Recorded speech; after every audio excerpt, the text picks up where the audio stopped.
Today we are in the glorious surroundings of the Royal Hospital in Chelsea, in London, for the opening day of Salon Prive London, an all-new event launching this year. So we're delighted to be here. It's a glorious day, and I am joined by two of my colleagues.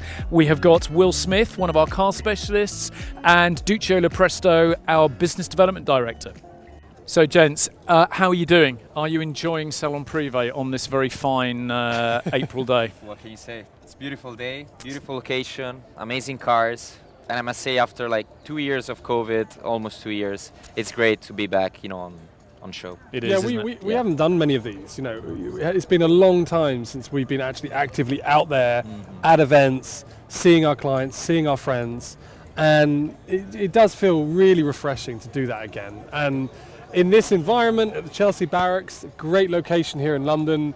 Anyone can get to this location. There's a real sort of sense of buzz about this event being kind of the first event of the year here in the UK in the classic car sense, in a Concours capacity, and it's beautiful. It's a stunning day, absolutely stunning. Yeah, we have really missed these events, haven't we? And I know 2022 is the first year in a couple of years where we seem to have hit the ground with the world feeling like a normal place. We've had, three live auctions this year, which has been great. We've had Arizona, Emilia and Paris, and they all went pretty well. Are you feeling optimistic about the year ahead? Absolutely. I mean, it started in the best way possible, probably. We saw in Arizona, we had an amazing sale with like over 90% of the lots sold. And the US market is very hot at the moment. Huge. But also the European market, to be fair. Paris was a great sale as well. So it's very interesting to see how the market is doing after 2 years of COVID. Yeah. And we're very optimistic. Like Monaco is coming up with a very nice selection of cars. And the interest is really, really, I mean, as a specialist, like you gauge the level of interest you have on a certain number of cars. And at this stage, 4 weeks before the event itself, we've got a huge number of inquiries coming in on our cars, and that's across the board from every specialist you speak to. So it seems the demand is there, and obviously it seems that we put a great catalogue together. One of the interesting points, though, Peter, about COVID and events like this is there has been a distinct lack of them, as we know, to the tune that even the modern car manufacturers haven't had a Geneva Motor Show to show any of their cars. No, so actually a lot of manufacturers are here this weekend showing their cars to the public for the first time. Which says a lot, I suppose, about this event and also the strange changes that we've seen in the last 2 years. Yeah, I mean, it's a really interesting dynamic, isn't it? Because the Geneva Motor Show has been cancelled again for 2022. So that event hasn't taken place, I think, for 3 years, 3 years, I can't remember exactly. So these small boutique events, as well as being for the collector car market, they are increasingly becoming relevant to the new car manufacturers, particularly the luxury and sports car manufacturers, because they are quite genuinely running out of live environments in which they can showcase their wares. And the rise of social media, of interest in the digital place as well, has kind of created a whole new space for manufacturers to promote their cars. And they're now looking at more like niche events to get the big collectors, and Salon Prive, Pebble Beach, Villa d'Este are the right places for them to showcase their cars. Yeah, and I mean, and this is a really interesting event, isn't it, this Salon Prive event, because it's no secret and no one is hiding from the fact that pretty much every car on display here is for sale. The whole lawn here is covered with cars that are being offered by dealers. And traditionally Concours events, I say traditionally because we'll talk about that a bit more. I mean, pre-war it was different, but in the post-war era, Concours events have very squarely tried to detach themselves from being commercial events where cars are overtly for sale. But this is quite different, isn't it, Will? The concept here. And for years, ever since I came up in the industry, in the last 15 years, Concours events have very much been restricted to privateers, sometimes with some trade support. Traders will be there to help their clients along or invite their clients along, but generally speaking, organisers of events like this want privateer entries, private guys to come show their car off. And the dealers, they haven't been excluded from that. but they have very much been to the sidelines, and there's been a sort of grey area, shall we say, as to what involvement a dealer should have within a Concours. And I think a few dealers have actually slipped up on that around the world, various Concours events, overstepping the line perhaps. But that said, this turns it on its head, and it really is refreshing to see, an event whereby dealers are centre of stage and they can produce and show their wares, show their cars, and there's no sort of excuses being made for that. And private clients and trade clients alike can come along and see what we have to offer. I think it's a really refreshing, different take on the concept. I agree, and funny enough, Ducci and I were talking about this earlier. It quite often. It's quite a frustration, I think, for a lot of people that visit these events to be looking at all of these wonderful cars, knowing actually that none of them are for sale. Yeah. And you stumble across a Ferrari Dino and go, oh, that's it. That's everything I want. It's the right colour. It's the right spec. You see how many times I've been at Villa d'Este or Pebble Beach meeting these collectors. Oh my God, I love this Ferrari. I wish this could be for sale. Yeah. And it's never for sale. Because these collectors, they would never sell it.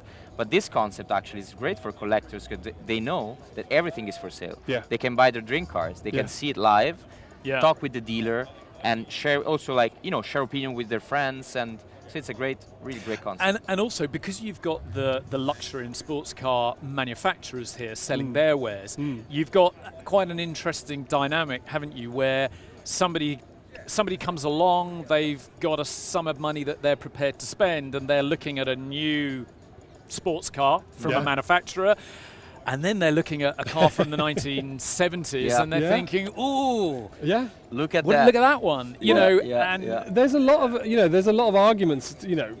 We're biased, right? We sell classic cars, but there are a lot of arguments to suggest that you maybe not go and buy that brand new car that has just been produced and has expended a lot of carbon in order to get here to this show. People are thinking a lot more consciously about their carbon footprint. And I always argue that classic cars is like recycling classic cars. True. You're passing it on. Very true. The car has already been made. The footprint of that vehicle's production has already been and gone. Yeah. And actually, by passing it on as a used vehicle, it's a lot better for the environment than buying a new one. Well, how much do you use it? You don't drive it so often. So No. the impact is little. It's interesting. We had our London sale at the end of last year, and we did it in conjunction with the London to Brighton Veteran Run, didn't we? Which is an event that we all know and love. And we had a marquee in the centre of London, just at the end of Pall Mall, and it was full of old cars. And almost inevitably, when you do something like that, there will be local residents in London who are not overly happy about a bunch of smoky old cars being in the middle of very smoky, being in the middle of their city. And of course, there was the Regent Street Concours or motor show, which had a lot of veterans in it. And of course, the counterpoint to moaning about smoky old cars being in London is that, is there anything greener than a car made in 1890? I don't think there. Talk about a car that's earned its place in the world. And as you say, True.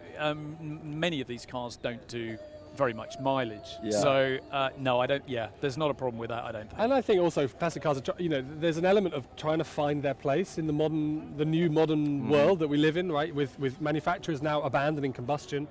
There isn't a place for combustion engines in modern manufacturing, and to the clientele and your average car buyer, that option is disappearing.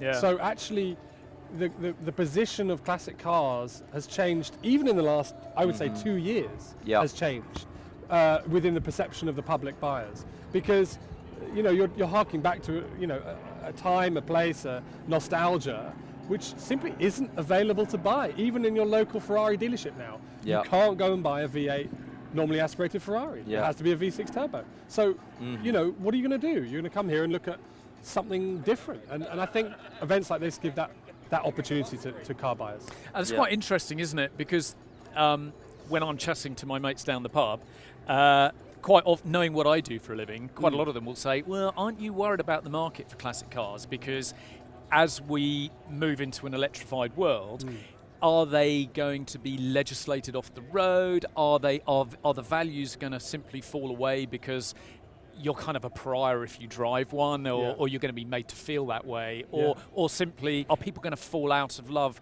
with a traditional combustion engine car as we condition our brains to be driving electric vehicles.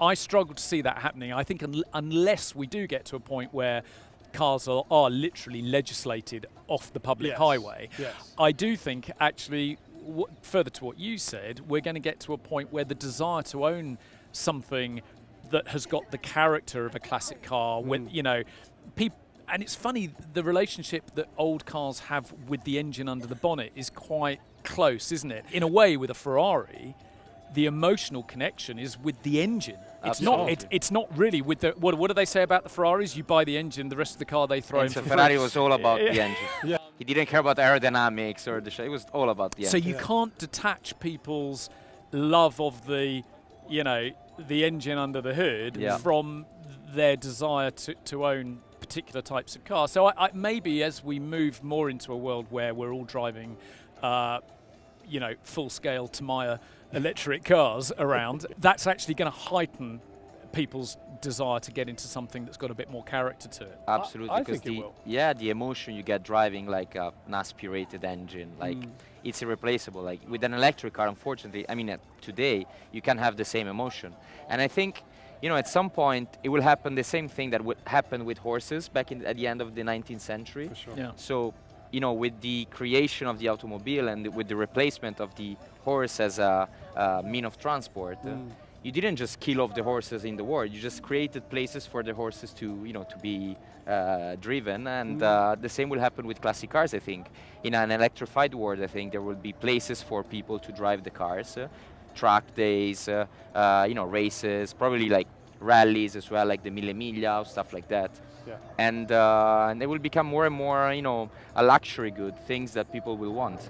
But I think it's important for, especially the next generation, the younger people, to be educated, to know about the famous races, to know about Le Mans, the legendary history of, the pre-war cars, Ferrari and so on. Because if they don't know the history, then the value of the cars will be seen in a different way. Yeah. So it's all about, I think, educating these people. Yeah, and actually, it's events like Salon Prive here in the middle of London. Yeah.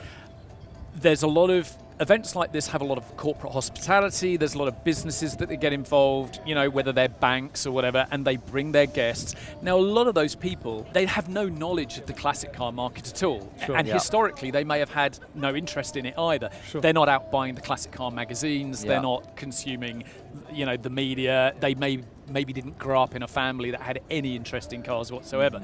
So, in fact, educating people into this whole world is really, really important, isn't it? Because, I've got a couple of teenage kids. By the time they're 40 or 50 years old, they're going to have fully kind of spent most of their adult lives in a completely different looking world where everyone's driving electric cars.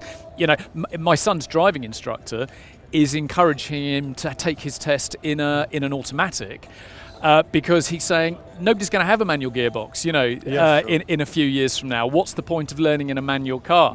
And I said to his driving instructor, I said, well, that's fine, but like my son wants to drive my old Land Rover, so he's going to have to learn. He's going to have to learn what a gearbox is. He can practice crunching your gears, Peter. He can. Exactly. He can. Yeah. No, luckily, manufacturers like Porsche or Toyota, they're still making sports cars with a manual transmission. Yeah. Toyota just recently announced that the Supra will have also a manual transmission, luckily. So not all the hope is gone. But it's a moving landscape, and I think that I really think the manufacturers are messing up badly here. A lot of them are losing their brand identity, the identity that they built over, decades and decades and decades that people love them for. And I think that it's not up to us, but I feel a responsibility to not only educate people, but to show the cars, to get the cars out there in the world, and get them out there to people that are willing to share them with people.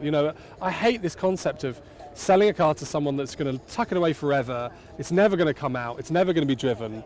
There's nothing I hate more than selling a car that I know isn't going to be seen and enjoyed. Yeah. Let's wrap up our conversation there, and what we're going to do now is bring in our guest, and which is going to be David Bagley, who, appropriately enough, given our location here today, is the co-founder of Salon Prive London. This event is very much David's brainchild, David and his brother Andrew, and I think that they had a very defined idea about what they wanted this event to be and what they wanted it to bring to the marketplace. And given that we've just been talking about the need for the industry to introduce new people to the collector car market, you know, David's got a bit to say about that and how events like this are helping make that happen. So see you in a moment, and we'll be back shortly with David. Beer?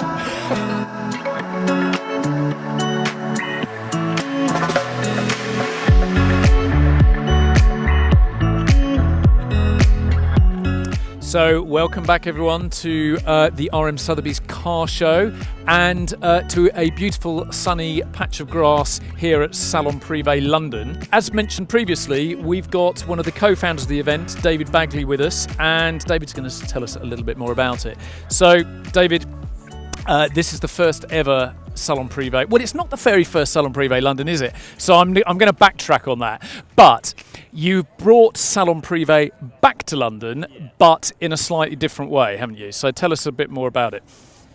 So we launched Salon Prive 17 years ago, about 2 miles down the road at the Hurlingham Club, where it was a tiny little event with maybe 10, 12 exhibitors.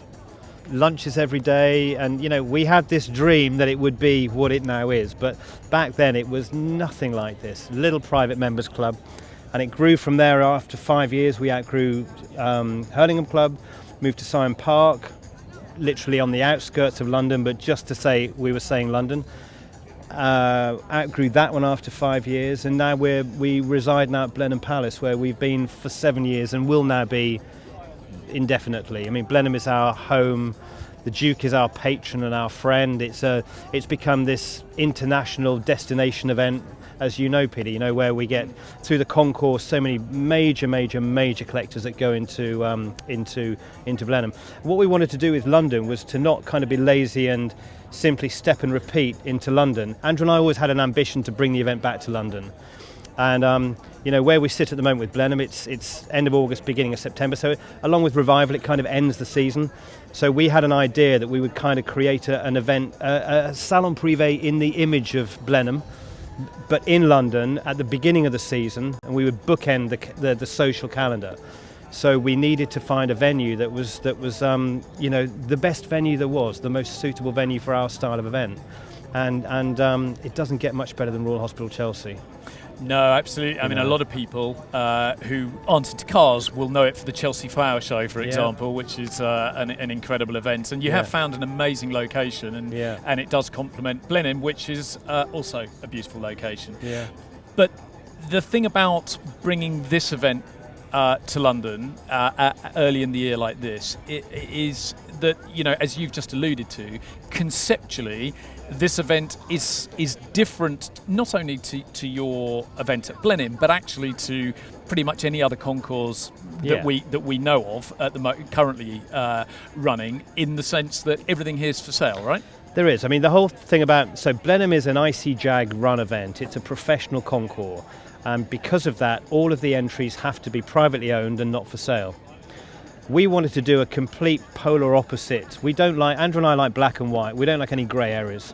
So we wanted to do the polar opposite of Blenheim and create a concours here, which, as it says in French, a concours de vente, so a concours for sale, where every entrant is a dealer and every car entered is a car for sale. So completely turned it on its head. So whereas at Blenheim we have classic car exhibitors having exhibition space, here they enter the concours, they have the concours experience, the lunch and private lunch every day, the gala dinner tomorrow evening where we've introduced a karaoke themed evening. We've just brought a lot of fun to it. I think the thing that's different here is we have to have, the event wears many hats, you know. I personally look after all of the exhibitors, all of the OEMs, the automotive brands, and so on and so forth. So it needs to be a platform for these brands to meet the right audience to launch and sell cars to. There's that side of it. There's then the classic side of it, and then there's the very important element, which is the social side of it. So it has to be an event that straddles all of these. It's a motor show, but it's a fashion show. It's an experience. It's not an exhibition. Yeah, no, absolutely. And Duccio and I were talking earlier, and Duccio made a very good point that pre-war, well-known events like Villa d'Este, the whole purpose of that event was for manufacturers or designers, coach builders, to bring their newest and latest and most beautiful product to sell it, right? Absolutely. That's how the Concours was born back in the days. Like at Villa d'Este, for example, Touring would show their new cars, and that cars was actually for sale. So the day after, the cars was sold. So it's a great thing that you're bringing back the actual route of the Concours de Vente back to Europe and back to London in a fantastic location. You've grown up with Concours events, haven't you, Duccio? A little bit. It's in your blood, huh? Yeah. He's an expert. He's an expert. It's great for us because, when we launched the concept of Salon Prive, the idea, because I'd run motor shows and auto salons before and I'd done that side, just to make sure we were on the right path with this one. We went to Pebble Beach, we went to Villa d'Este, and we just saw what we wanted to, not copy, not aspire to, we just saw where we wanted to be in the market. I wanted to do a motor show, but I wanted to do a motor show that was more of a garden party. I wanted to create a motor show where premium brand manufacturers could present cars to capable buyers, collectors and owners. So it wasn't just the kind of motor show auto salon like I'd been doing previously. Yes. It was a marriage of wealthy people and expensive products. It does what it says on the tin. We make no apology for it. And then you dress it into Concours. You bring the Concours side of it in, and you end up with just some incredible collectors, some people who just love cars for their art, for what they are, whether they're old or new. And I think what I like about the vibe here is that there's an event for everyone in this hobby, but the world of sort of high-end concours with Panama hats and blazers and everything is not necessarily for everybody. No. So the idea of coming to an event which has still got beautiful cars in a beautiful location, but where it's just a little bit more relaxed, it's a little bit more casual, that works really well, doesn't it? And we were talking earlier about the need for this industry to bring in younger people. Historically, if you've got cars from the 1950s, 60s, you've been selling them to late middle-aged men and people that remember those cars from their youth. But of course, a lot of those collectors and buyers and people that are just generally interested are slowly dying away. Yeah. So if you need to find the next generation of people, and you've got to engage, and there's a way to engage people. You need to inject fun. Yeah, you've got to make it fun. Speaking of which, I've got to leave you. I've got to go and do a little bit of MCing. That's unbelievable. We haven't even talked about your MC role. Don't worry, we will. Okay. We will. See you. Ciao. Talking about fun, I think what's different here at Salon Prive compared to Pebble Beach and Villa d'Este is that those events are very static in a way. They're beautiful, they're amazing concours, but they're very static. While you have this kind of fresh approach. So you're bringing DJs, cool music. You're bringing the fun experience to the. Although this year they've scrimped on the DJ. The DJ's really DJ bad. Duccio. Yeah. No, it's I think we do need to make it known to the listeners that Duccio is the event DJ, and I asked him if he was going to be playing. Unfortunately for David, I am. Yeah. And I asked him earlier if we were going to get all the great hits from ABBA and the Bee Gees, and he kind of Duccio looked at me as if I just stepped off a boat. I've seen Duccio on the deck, so I know and I'm looking forward to it. Yeah. I think with all these things, you're right. You can. There's a place for everything, and we don't try to be anything other than what we are. We like this space in the market. You have the most amazing events like Goodwood, where you have the Hill and you have the Revival, and that is just in a world on its own. You have the Silverstone Classic, which again is then racing, etc. Then you've got Salon Prive, and I think these events live in a similar world, but they have their own little space within that world, and they all provide a different experience. Yeah. And I think, with us, the business model is very different with us, because unlike other events or exhibitions, we don't work on footfall. We're not interested in tens and tens of thousands of people. We're interested in the right people coming to the event. So our events will be, give or take 3,000 people a day. and we keep it relaxed and calm, and we keep the experience in it, and that's what people enjoy. That's what people like. No, absolutely. I mean, this is what you do for a living. Loosely put. You know, allegedly you earn a living. No, I think you do. I think it's okay. I think you're doing all right. You've got a black. Have you still got your black 355 Spider? I've got my black 35 F1, and I'm going to be adding a black 430 F1 Spider as well. Nice. Are you? Yeah. You're going to go for black. I want 2 blacks. Really? Yeah. To straddle the electric Jag. But full black interior as well? Yeah. That's what I want. I just have this thing, Duce. I'm, as I'm sure you do with a lot of your cars, I like to just sit there and look at it. Absolutely. I like to look at the lines. Yeah. It's all about design for me. Yeah. This is why, I mean, at the moment I don't have money for lots of new Ferraris, but even if I did, I wouldn't buy them because I buy what I like. I want to get a 9912 C4S cab, black. Mm-hmm. I don't want a 991 I don't want a 997. I just want I like particular things. You know what you like. Yeah, and when I can get them, then I get them, you know. And but my 355's in the garage at the moment. It'll be ready when I come away from this, and hopefully the sun will be shining. I'll find the odd tunnel or two, open her up. Oh yeah. You've got to use them, right? You've got to use these cars. Absolutely. Cars are meant to be driven. And They are. I think especially those Ferraris from that area, it's all about like the sound of the engine and well, mine has a Capristo emotion on it, you know. It's oh yeah, so it's very loud. So it's very That's very loud. Very Yeah. loud. And you feel a bit like a naughty boy when you're driving it. Yeah.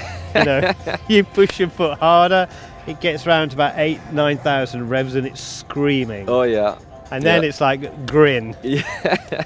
Well, I live in the countryside in West Sussex, and I don't live that far from a town that some people will know called Petworth. And the thing that a lot of people know Petworth for is that there's a great big stately home there, Petworth House, and there's a sort of a one-way system through the town, and a lot of it has got a huge stone wall. Okay. And if you drive a car through that town, the noise bouncing off this stone wall is absolutely incredible. You don't take the Lotus through, do you? Well, I have driven my Lotus 11, which has no silencer on it at all. So it just has from the manifold, basically a piece of scaffold pipe. It's a quiet car. Yeah. It's absolutely ridiculous, and but it's so embarrassing. I mean, having gone through Petworth in it a couple of times and upset everyone within 3 miles, I'm now not welcome back.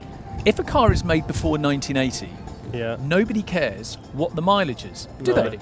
You got to date. Never ask the question. A Ferrari 275 doesn't matter what it is. No. Porsche 356.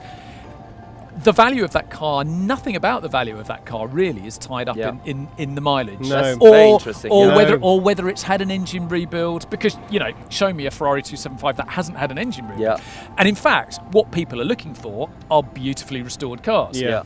The weird thing is, you get past 1980, so I'd pick a car, a mid-80s Testarossa. Yeah. All of a sudden, the only thing that matters is the mileage. Even with the F40s. Or an F40. Like low mileage F40s now are like crazy prices. You got a 200,000 mile F40, I'm not saying you can't give it away, but you know what I mean. Yeah. The price is different than like a the price is significantly different though, aren't they? Yeah. Oh yeah. And if it makes the whole difference. Yeah. You're does. totally right. It's a very interesting topic. It's a very, very weird topic, and then of course you get to sort of modern hypercars, and people expect to buy them with 300 kilometres. Yeah. And so nobody can drive them. Do you know what I don't get when you see these amazing hypercars and supercars changing hands through collections with maybe 300 or 400, 500 miles on it. Yeah. I wouldn't be able to have these cars in my garage and not put miles on them. Absolutely, me too. I personally, and each to his own. People buy to invest, and they